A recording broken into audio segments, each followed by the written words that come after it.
Hey everybody, so here's a little video. It's just about hiking the White Mountains. A lot of people freaked out about the White Mountains because they hear there's limited places to camp and stuff. They don't not sure what to do.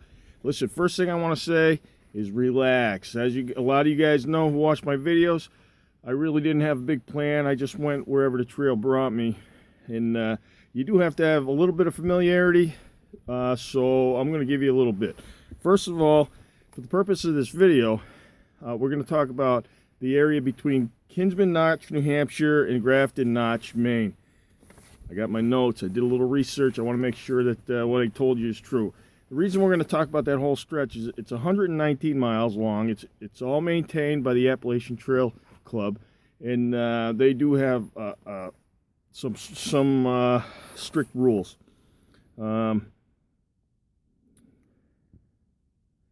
Okay, first of all, that whole area it's all maintained by volunteers, professional trail crews, and caregivers, or not caregivers, or yeah, I guess you could call that the caretakers of the shelters and the campgrounds and whatnot. That area is pretty remote, and they have limited privies, and the caretakers are part of the privies, or they make sure that, you know, if there's any damage or trail problems, and they take care.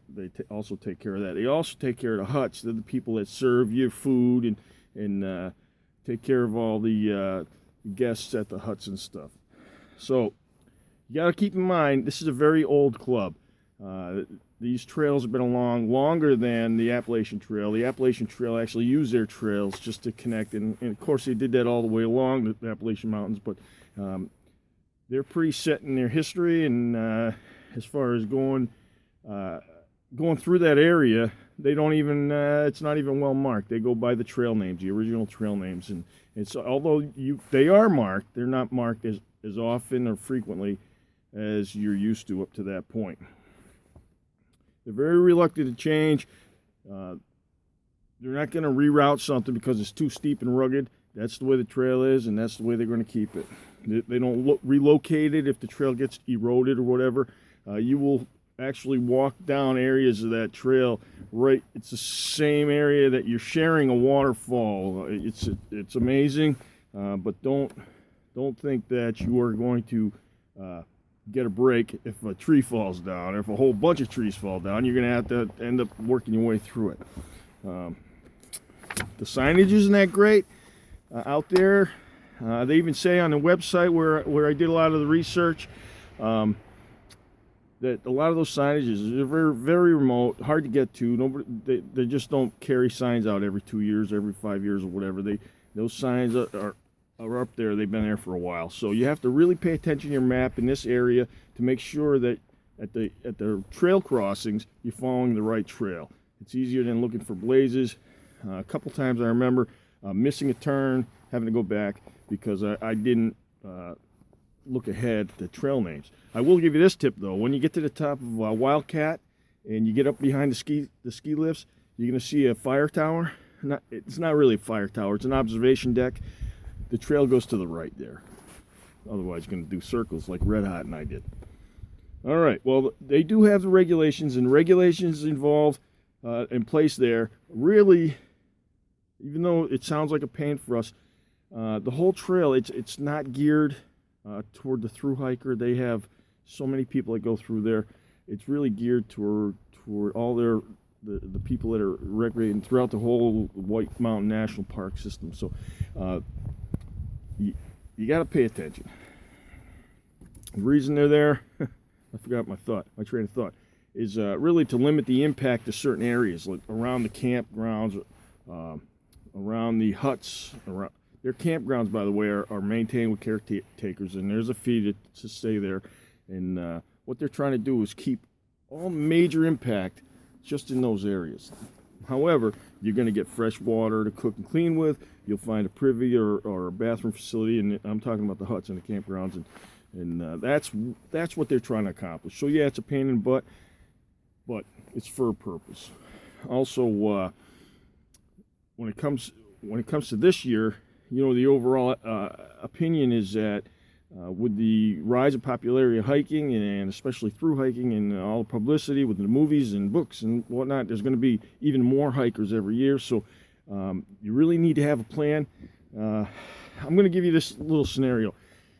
As you know, they don't want you to camp outside the campgrounds or outside the huts. However, every time I got to a campground or a hut or whatever, they were packed already.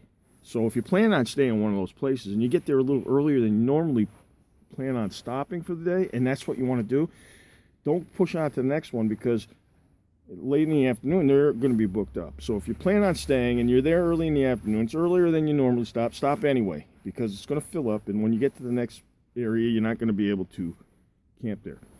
It's just going to be full. Now here's what you do. I don't encourage, I'm not telling you to go out walk and find a new campsite. What I'm telling you is this. I'm going to give you a little analogy. Speed limit here in Connecticut is 65 miles an hour. If I'm driving 75 miles an hour straight down the highway and I pass a cop who's running radar, probably not going to stop me. But if I'm doing 75 miles an hour straight down the highway and I'm weaving in and out and I'm going out to the shoulder and I'm back in, he's going to stop me. I'm doing the same speed as the other people, but I'm not doing it responsibly. So the analogy is this. There's no room in the campground. There's no room at the huts. You're not accepting work for stay. You're not going to pay $120 because we're hikers. We don't do that. So here's what you do. You make sure you get down below the alpine and you find a previously used camp spot. Now, they don't want stealth camping. It's not allowed, but especially in the White Mountain National Park. But if you're going to do it responsibly, you're going to go in there. You're not going to start a fire. You're not going to walk on all the fragile vegetation. You're going to stay on the trail and just use the little, I call them, game trails. They look like a game trail, but really what it is another hiker's already gone through there. Probably 100 hikers have gone through there, camped, and they left, and they just left a small path. Be careful, though. That could be a poop path. You watch where you step. So that's my answer to camping in the whites. You go in there, leave no trace, low impact, don't start your fires, just do cook, clean, don't leave any garbage, don't damage any trees, and you won't have a problem. At the worst, the ridge runners and rangers or whatever, they know what's going on. They know there's no room in the hotels. They know what's happening. So they might give you a warning as long as you're not doing anything stupid. Now you start doing something stupid, littering, burning, things like that, that's where you're going to have your problem. So that's my answer to that. The reason there's so many people in there is so popular, it's larger than life. You've been hearing about the whites since you started doing research. Larger than life, it's rugged and it's challenging and it's very close to people. I mean, you're close to Boston, you're close to Hartford, Providence, New York City, Portland, Maine, Manchester, all these, you're close to all these areas, so it's very easy to get to within a few hours. And on the same token, once you get there, start hiking in the trail, it's very remote. So it's right in our backyard, but you feel like you're a million miles away. So that's the draw over there, and that's why so many people are going there. All right, let's see, what do I got now? I told you about the trails. They're very old. You got to go by the names. There's minimal blazing. And let's see. The trails, the reason they're so strenuous is they were made to go straight up to the top and come straight down. So, oh, my fingers are freezing. Okay. Another thing to expect when you're there is that weather is very unpredictable. They get a lot of rain, a lot of precipitation, a lot of snow, which melts and washes down the mountains. So those trails are very rocky, very rugged, and so you have to have the right gear. You're going to make sure you get the right boots on. If you got knee problems, make sure you bring braces, poles, all that stuff. Depending on the time of year, you may even need extra gear, but you also have to be prepared in that pack for some bad weather. You may have to hunker down. It gets really windy, and the rain really comes down. And after it's done raining, that blows through. Then you're walking down those trails I told you are acting like waterfalls. So make sure you're ready for that. Little side note, just on the presidential area, that is very, very rocky and steep, and you need to have a plan through that area, because you can look at your map and find the closest hut or campsite, but the campsites are quite a bit off the trail. So if you're going to plan to get there, make sure you know pretty much how much time it's going to take you to get there. Everything in the presidentials is going to take you slower than you normally hike, because it's really a lot of rock grabbing and real steep descents where you really have to check your footing. One little stumble and you're going to cut your hands open. You could really get hurt. It's really gnarly. Don't plan on that work for stay either, because the first two people that get there, usually between 4 and 5, are going to get it. And I did actually have work for stay one night. It was great. We happened to walk in right around 4 o'clock, and I asked Red if he was interested in stopping. We had planned on going another 6 miles, and we stayed, and it was great. However, after we got there, there must have been 10 other people that wanted to do the same thing, and they were disappointed because we already got it. We only did it that one time. However, we did check a couple more times, and we had everything from, "Oh, really sorry, we already got somebody," to, "Nope, we don't need anybody. We don't want anybody. Save your breath." And that's because the people in front of us went in there with an attitude and ruined it for basically everybody. So remember, attitude is everything, people. Don't ruin it for the next guy. Also on that presidential thing, you can't camp above the tree line, as you know, and the last hut before that, I can't recall the name of it, is quite a ways. You're going to have to go up and then go way down before you get to the tree line again, and it's going to take a while. I mean, we passed that hut at 5 o'clock in the afternoon, and we camped. By the time we got below the tree line, it was already getting dark. So, and we just happened to find a little spot that some other people had used, and it worked out for us. But you can get stuck. That's just quite a drop, and it's really slow. So just keep that in the back of your mind. And those game trails, remember that. All right, so let's see if I missed anything. All right, here's my in conclusion paper. Know your map. The descents are rough, and you definitely don't want to do them at night unless you're a real skilled hiker. By then, we're all real skilled, but you're tired and you're stumbling, bumbling, so I wouldn't recommend it. The trails aren't blazed much, so know your trail names. When you get to an intersection, double check it. I know I said I don't use my map much, but this is a case where if you don't use your map, you may end up doing some backtracking.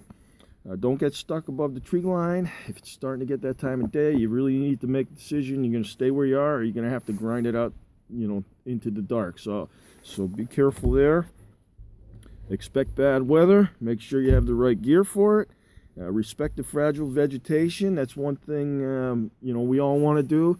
So don't go, calling a day early just because you can't get down to below the tree line. Make the extra effort. Get below the tree line. Don't set your tent or your pad on that fragile vegetation. It's going to ruin it for all of us. Keep an eye out for those game trails. It may just look like a little game trail. I say game trail, like it looks like animals are walking in and out of the woods. It's really they're probably not, because the game up there is pretty spread out. But anyway, walk in a few yards. Even though it looks narrow, walk in a few yards. It's going to open up. You're going to find, that's my tip, that you're going to find a nice little campsite, and people aren't even going to know you're there. And as long as you're quiet and respectful, nobody's going to say a word. And don't forget, it might not be a campsite. It could be just a poop trail. It says, don't rely on WFS. I write such good notes, I forget what they say. And let's see. I don't know. Oh, nah, I don't know. But those are basically my tips for the White Mountains. Don't freak out. Don't stress out. It's gonna be the most spectacular part of the whole hike. It is larger than life. You can yell out off the cliffs, and it just sucks your voice, right? I mean, it's just like no echo. It's just awesome. So that's my White Mountain tips. If we all respect the land, it'll be there for us to use for years to come. very crowded. You don't expect to get to many top of the mountains and by yourself for that mountaintop experience, but it does give you an opportunity to share that experience with other people. So hey, Sam I Am, talking about the White Mountains. Thanks for watching.